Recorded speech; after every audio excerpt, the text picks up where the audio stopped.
Hello girls, welcome to our history class.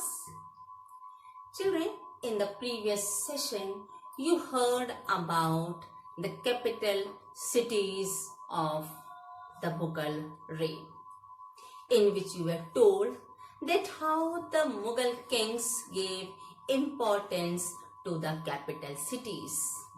Even while choosing a place to make it a capital also, they were very conscious about it. Between 16th to 17th century, there were frequent changes in the capital, which you have heard in the previous session. So today we are going to start. Point number 7, the imperial household. Point number 7.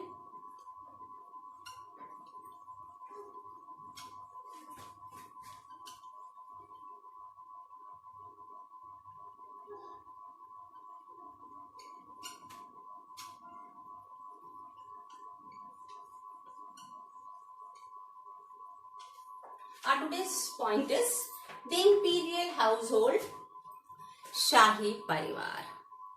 Now we'll see about the members of the royal family.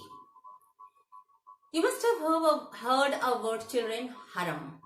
Of course, सभी ने haram word सुना होगा, जो मुगल शासकों के महल से related होता था. Of course, children, the word haram means a domestic world of Mughals.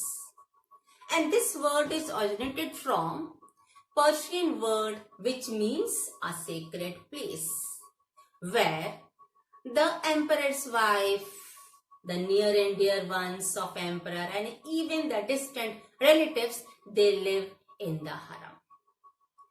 आज आप शाही परिवार के बारे में पढ़ेंगी, जिसमें आपने सभी ने हरम वर्ड सुना होगा, जो राजमहल से संबंधित होता था. वह स्थान जहां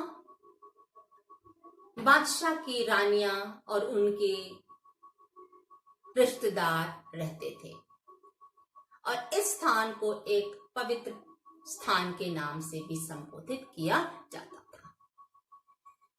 And you know, children, that at that time polygamy was practiced by the ruling groups. उस समय बहुविवाह का प्रचलन था. किसके द्वारा खास करके किया जाता था? शासकों के द्वारा, क्योंकि उस समय शासक कई विवाह करते थे. The Rajput class and the Mughals, both of them followed matrimonial alliance which helped them to expand the empire. Rajput और मुगल दोनों ही शासकों ने वैवाहिक संबंधों के द्वारा भी अपने राज्य का विस्तार किया. इस परिप्रेक्ष्य में होता क्या था कि यदि वह स्त्री, यदि वह बालिका किसी राजघराने से है, तो वह अपने साथ कोई भी एक क्षेत्र दहेज के रूप में शासक को उसका पिता देता था. इससे क्या होता था? साम्राज्य का विस्तार होता था. There was distinction between the wives who came from royal family and other wives who were not of noble birth. ऐसी स्त्रियां, ऐसी बेगम जो राजघराने से होती थीं, उनमें और अन्य पत्नियों में जो राजघराने से नहीं होती थी, उनमें अंतर रखा जाता था. राजमहल में उनके बीच एक अंतर प्रदर्शित होता था, दिखाई देता था. And the begums, what they used to do, they used to receive big amount as meher, and they used to get high status and greater attention they expected from their husbands. महर के रूप में बेगम्स अधिक से अधिक धन लेती थी, धन उनको मिलता था राजा के द्वारा, और इसके साथ ही साथ उन्हें अपने पति से विशेष ध्यान भी देने के लिए कहा जाता था. या पति जो होते थे, जो राजा होते थे, जो शासक होते थे, अपनी पत्नियों का विशेष ध्यान या देखभाल रखते थे. रखने से मतलब है उनके काम के लिए, उनके सारे सुविधाओं के लिए हर प्रकार की सुविधाओं ने महल में उपलब्ध राजा के द्वारा कराई जाती थी. Then comes about that not only the wives, but there were a number of males and female slaves who used to stay in the Mughal household. and they were having different responsibilities according to the abilities where they were supposed to perform. ना केवल रानियां या बेगम, ना केवल रिश्तेदार, बल्कि गुलाम स्त्री हो या पुरुष, ये सभी उसी हरम में रहते थे और इनकी योग्यता के आधार पर इन्हें अलग अलग जिम्मेदारी दे दी जाती थी। उसमें आपने अगर सीरियल जो धारावाहिक का देखा है तो उसमें क्या आता था, आप देखी होंगी कि रानियों को ये जो स्लेव्स होते थे, जो महिला गुलाम होती थी, वो भी रानी की देखभाल में उन्हें रखा जाता था। अर्थात आप कह सकती हैं कि अपनी योग्यता के आधार पर उस हरम में इन गुलामों को कार्य दिया जाता था। The next is about Noor Jahan. As you have heard that she had control over the Mughal administration. नूर जहां का जो जहांगीर की पत्नी थी, उसका प्रशासन पर, प्रशासनिक कार्यों पर पूर्ण रूप से नियंत्रण था, क्योंकि जहांगीर अत्यंत विलासी थे और इसीलिए नूरजहां सारा कार्यकाल संभालते थे। So with this, the other Mughal queens also, they too started keeping control over the financial resources. इसी प्रकार अन्य महत्वपूर्ण वित्तीय स्रोतों पर भी कई रानियों ने अपना आधिपत्य स्थापित करना आरंभ कर दिया, कंट्रोल रखना आरंभ कर दिया। In which Shahjahan's daughter Jahan Ara and Roshan Ara, they too enjoyed income which was equivalent to the high imperial mansabdar. Shahjahan की दो पुत्रियों का नाम आपने सुना होगा, जहान आरा और रोशन आरा। वे भी अत्यंत विदुषी महिलाएं थीं। तो इन्होंने भी अपनी एबिलिटी का इस्तेमाल करते हुए, क्योंकि उनका अधिकार महत्वपूर्ण वित्तीय स्रोतों पर था, उन्होंने काफी अच्छा धन कमाया। And they also started, they commissioned buildings and gardens. उन्होंने कंस्ट्रक्शन के साथ बागों का भी कंस्ट्रक्शन कराने का काम भी आरंभ कर दिया। In which it is said that बाजार of Chandni Chowk was design by Jahan Ara. Chandni Chowk हम और आप सभी गए हुए हैं, सभी अधिकतर लोग गए हुए हैं। उसकी डिजाइनिंग किसने की थी? जहान आरा ने की थी। And you also know that the records were written by the courtiers, about which you have heard in the previous sessions, in which Humayun Nama was written by Gulbadan Begum, which gives a glimpse of Mughal regime. Humayun नामा जो गुलबदन बेगम के द्वारा लिखा गया, वह मुगल काल का पूर्ण रूप से उसका बारे में बताने में समर्थ है। And it is also said that Gulbadan Begum, she was very fluent in writing in Turkish and Persian language, means she had full control over these two languages. Even Abdul Fazl, you know, he too was an author. So while writing his books, he got great help by reading हुमायूंनामा। अर्थात अब्दुल फजल भी जो एक लेखक थे, उन्होंने भी अकबरनामा में जो लिखा, उसके लिए गुलबदन बेगम के द्वारा जो कुछ लिखा गया था हुमायूंनामा में, उसको पढ़कर भी अपनी कृति को करने की सहायता अबुल फजल को मिली थी। So we have done children point number 7. Now we'll see to point number 8. Point number 8 is the imperial officials.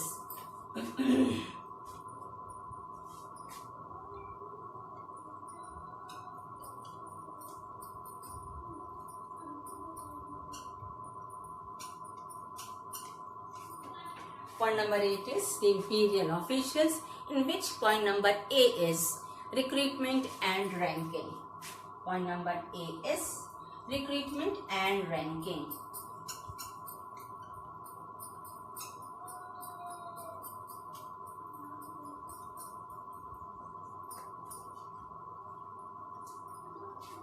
Point number 8A is recruitment and ranking. किस प्रकार उनकी नियुक्ति होती थी और उन्हें पद दिए जाते थे।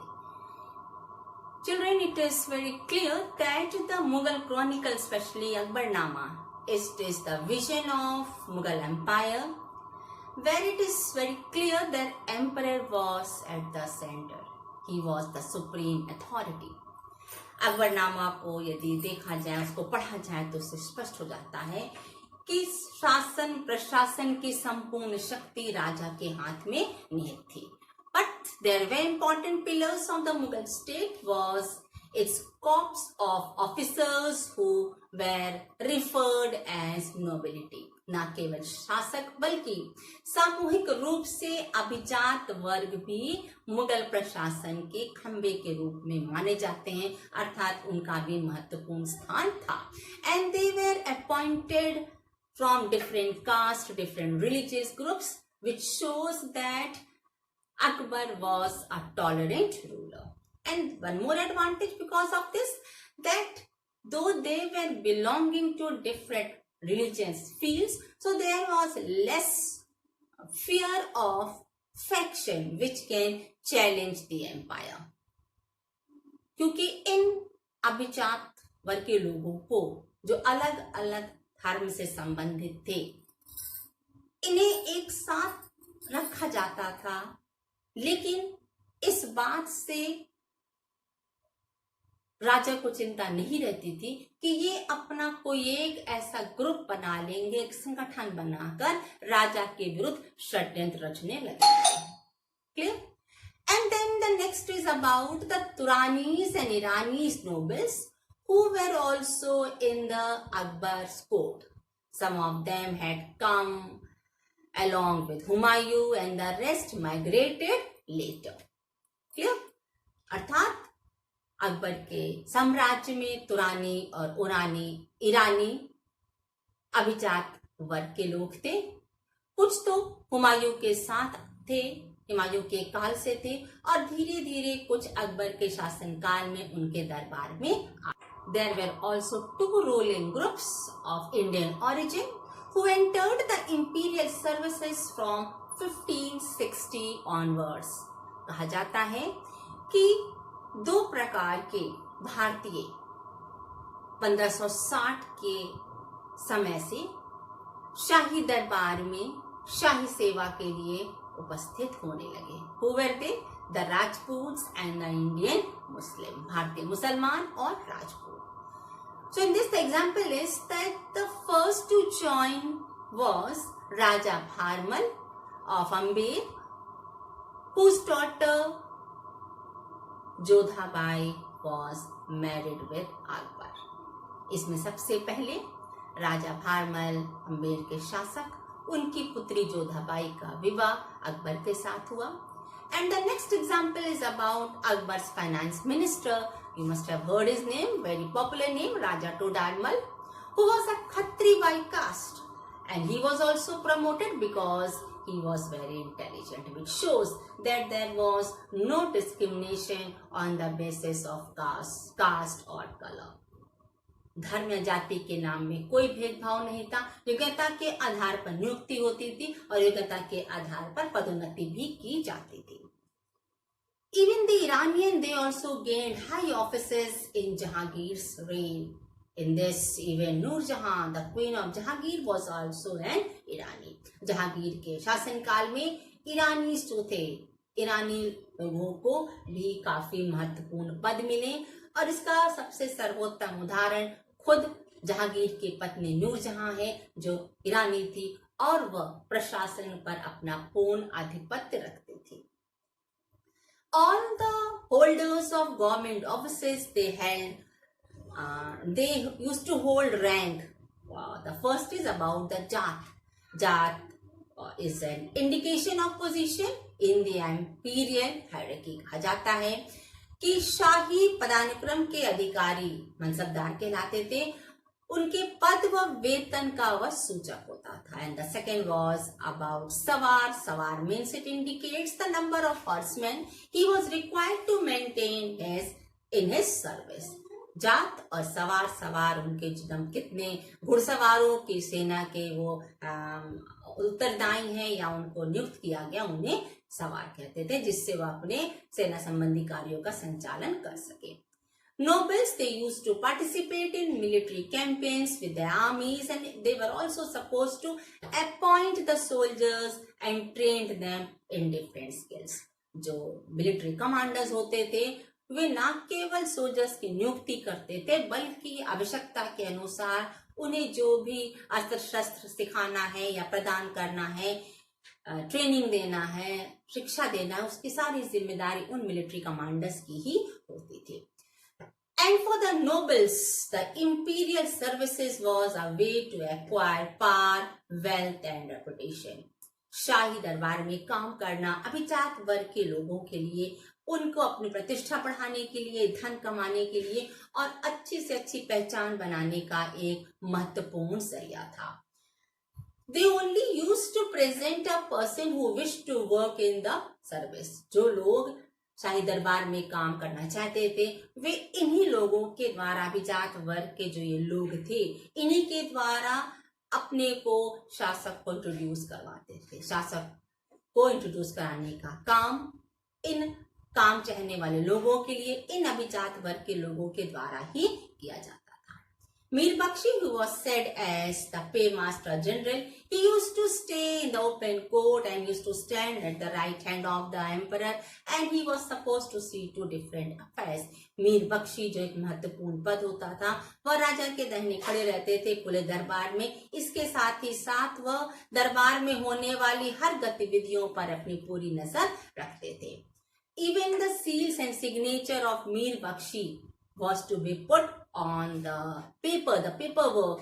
ये नहीं कि केवल मीर बख्शी के हस्ताक्षर या उसके सील और सिग्नेचर से काम चलता था, बल्कि शासक की अग्रीमेंट या शासक के सील एंड सिग्नेचर के बाद मीर बख्शी का भी सील एंड सिग्नेचर लगता था, हस्ताक्षर होता था, मुहर लगती थी. उसी के बाद वह पेपर या कोई आदेश वह वैध माना जाता था.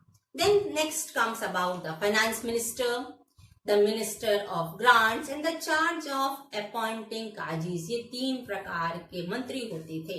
वित्त मंत्री होते थे, ग्रांट्स या अनुदान देने के लिए जो एक मंत्री होता था वो होता था, और काजी को अपॉइंट करने वाला एक मंत्री होता था. ये तीनों मंत्री मिलते थे विशेष अवसरों पर और मिलकर अपने पॉलिसी से रिलेटेड बातों की चर्चा करके कोई डिसीजन लेते थे. लेकिन अकेले डिसीजन नहीं लेते थे. Akbar was also to be present at such decisions where all his members, or all his you can say the ministers used to be there.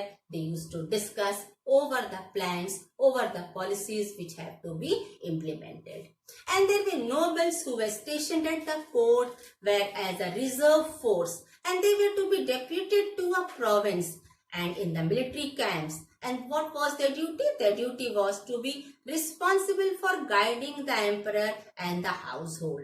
कहा जाता है कि ऐसे नोबल्स भी होते थे जिनको जिम्मेदारी दी जाती थी सुरक्षा के लिए, चाहे वह सुरक्षा राजा की हो या पूरे दरबार की. और इन नोबल्स को ये उनका उत्तरदायित्व बन जाता था कि अपने जिम्मेदारी से संबंधित या सुरक्षा संबंधी जो भी उनको जरूरतें हैं, जो भी आवश्यक वस्तुएं हैं, उसके लिए वह मांग करे, उनको उपलब्ध कराया जाएगा, जिससे न केवल शासक बल्कि शाही दरबार भी सुरक्षित रहे.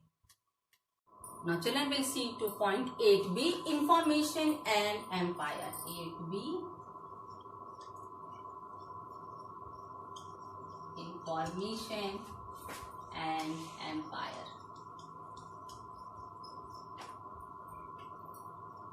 Point number 8b is information and empire, सूचना और साम्राज्य. Children, you must be knowing that the Mughal rulers tried all the best to keep the records, written records of the events in the region. It shows that keeping exact, detailed record was much concerned of Mughal administration. अपने साम्राज्य में होने वाली गतिविधियों का written record रखना मुगल शासकों की एक बहुत बड़ी विशेषता थी. अर्थात वे चाहते थे कि जो भी घटनाएं हैं उसको लिपिबद्ध कर दिया जाए, संकलित कर दिया जाए. So with this we will be able to know what work was done by whom. First is about Mir Bakshi. What does he do? He used to supervise the corps of court writers who used to record all applications and documents which were presented in the court. Mir Bakshi का क्या काम होता था कि जो court के जो writers होते थे, दरबार के जो राइटर्स होते थे, जो कुछ भी रिकॉर्ड होता था, चाहे एप्लीकेशन होता था या कोई डॉक्यूमेंट्स या इंफॉर्मेशन से रिलेटेड कोई पत्र होता था, उसका सारा रिकॉर्ड कौन रखता था? वो राइटर्स रखते थे, कोर्ट राइटर्स रखते थे. एंड किसके अंडर वो काम करते थे? मीर बख्शी के अंदर. इट मीन्स मीरबख्शी उनको सुपरवाइज करते थे। The second is about the agents of nobles and regional rulers. क्षेत्रीय शासकों के भी जो गतिविधियां होती थी उनको भी काम करने के लिए एजेंट होते थे। What they used to do, they used to record the entire proceeding of the court under the heading news from the exalted court. अर्थात जो भी गतिविधियां दरबार में हो रही हैं उसके लिए एक अखबार था जिसे उच्च दरबार से समाचार के नाम से जाना जाता था। And in that with the date and time of court session, everything was in the information which was given। अर्थात किस समय कौन सा सेशन हुआ, किस परिप्रेक्ष्य में हुआ, दरबार में ये सारा कुछ जानकारी उस अखबार में लिखा रहता था। So what was the advantage of this, इससे क्या हेल्प मिलता था? It used to help in writing the history of the public and private affairs of the kings and nobles. इस प्रकार से जो घटनाएं जो समाचार पत्रों के द्वारा मालूम चलती थी, जो उस दरबार से समाचार जो प्रकाशित होता था, उससे बीते समय की सारी घटनाएं, चाहे वो व्यक्तिगत हो या फिर वो पब्लिक की हो, सारी घटनाओं की जानकारी लिपिबद्ध होती थी, संकलित कर दी जाती थी। And the news reports and official documents used to travel from far and near under the Mughal rule by imperial post. जितनी भी जानकारियां होती थी, समाचार होते थे, दूर दराज देशों से किस प्रकार कहां से कहां भेजना है, उसकी संपूर्ण व्यवस्था मुगल शासकों के द्वारा की जाती थी। And not only this, the emperor also they too were able to receive the information from different distant places within few days. इतना ही नहीं, शासकों को यदि कोई महत्वपूर्ण जानकारी या महत्वपूर्ण खबर लेनी है या देनी है, उसके लिए दूर स्थानों से, विभिन्न स्थानों से उन्हें कम समय में वह जानकारी दे दी जाती थी। So this is very clear that the total empire was connected by a rapid information loop for public news. अर्थात साम्राज्य में होने वाली गतिविधियों से भी शासक बड़े ही आराम से सुव्यवस्थित रूप से परिचित हो जाते थे, क्योंकि एक प्रकार से ये नेटवर्क था जो उन्हें सूचनाएं देता था या शासक द्वारा दी गई सूचनाओं को एक स्थान से दूसरे स्थान पहुंचाता था। Now will see to point number C, provincial administration beyond the central, the provincial administration.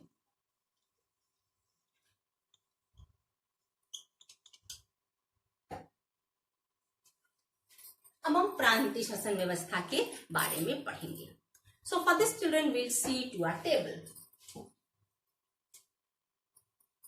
Suppose this is central government. Okay, central government means who? King. Okay, central government means king. Central government, केंद्रीय शक्ति किसके हाथ में? राजा के हाथ में। Then it was for provinces. ये प्रोविंसेस हैं, प्रोविंसेस को हिंदी में सूबा कहते हैं। And he was known as सूबेदार।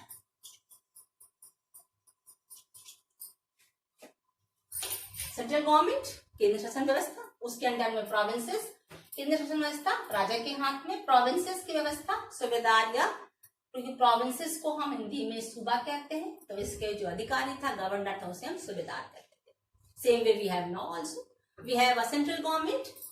For that, the Prime Minister and the President, we have got the state governments for which we have the Chief Minister and the Governors. And these were interrelated, means इन दोनों में communication होता था, communication इन दोनों के बीच होता था। They were closely related to each other. Clear? And then the provinces were divided into different sarkars.